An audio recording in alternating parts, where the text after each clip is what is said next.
Salam sejahtera. Perkenalkan, nama saya Niputu Luciana Diari Andani, absen 28, kelas 11 MIA 5. Saya berasal dari kelompok 6.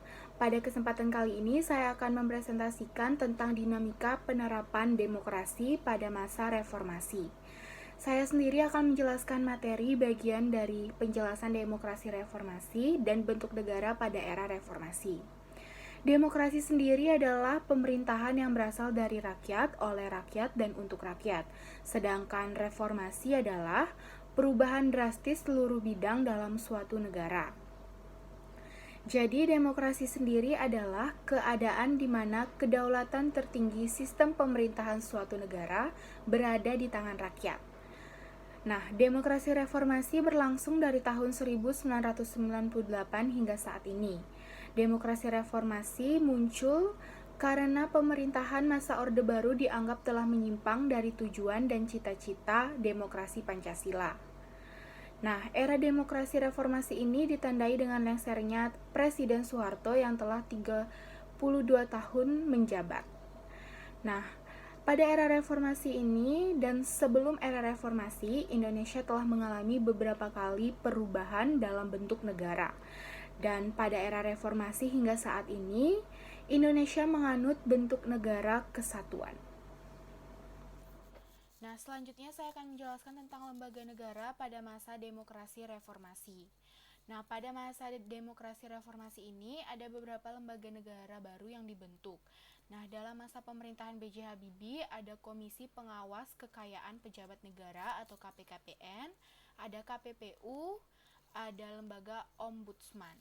Nah, dan pada masa pemerintahan Abdurrahman Wahid itu ada Tim Gabungan Pemberantasan Tindak Pidana Korupsi atau TGPTPK. Kemudian TGPTPK dan KPKPN dibubarkan dan digantikan dengan Komisi Pemberantasan Korupsi atau KPK yang kita kenal hingga saat ini. Nah, pada era reformasi ini ada lembaga negara yang menjadi tonggak pemerintahan Indonesia, diantaranya ada MPR, ada Presiden, DPR, dan pemerintahan daerah yang mencakup gubernur, wali kota, bupati, DPRD 1 dan DPRD 2. Kemudian selanjutnya pada era reformasi ini ada beberapa lembaga negara baru yang dibentuk. Yang pertama itu ada Mahkamah Konstitusi. Mahkamah Konstitusi adalah lembaga tinggi negara dalam sistem ketatanegaraan Indonesia yang memegang kekuasaan kehakiman bersama-sama dengan Mahkamah Agung.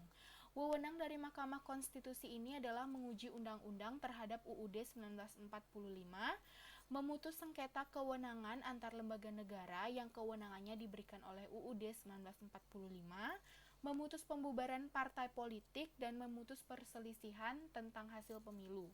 Selanjutnya, Mahkamah Konstitusi wajib mengumumkan laporan berkala kepada masyarakat terbuka mengenai permohonan yang terdaftar, diperiksa, dan diputus, serta pengelolaan keuangan dan administrasi lainnya.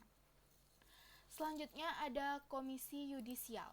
Komisi Yudisial adalah lembaga negara yang dibentuk berdasarkan Undang-Undang Nomor 22 Tahun 2004 yang berfungsi untuk mengawasi perilaku hakim dan mengusulkan nama calon hakim agung.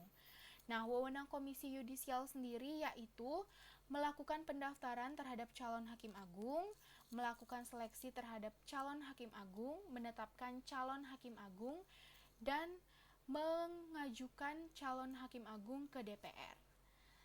Selanjutnya yaitu tugas dari Komisi Yudisial yaitu melakukan pemantauan dan pengawasan terhadap perilaku hakim, menerima laporan dari masyarakat mengenai laporan dugaan pelanggaran kode etik dan pedoman perilaku hakim, kemudian melakukan verifikasi, klarifikasi, dan investigasi terhadap laporan dugaan pelanggaran kode etik dan pedoman perilaku hakim, kemudian memutuskan benar atau tidaknya laporan dugaan pelanggaran kode etik dan pedoman perilaku hakim.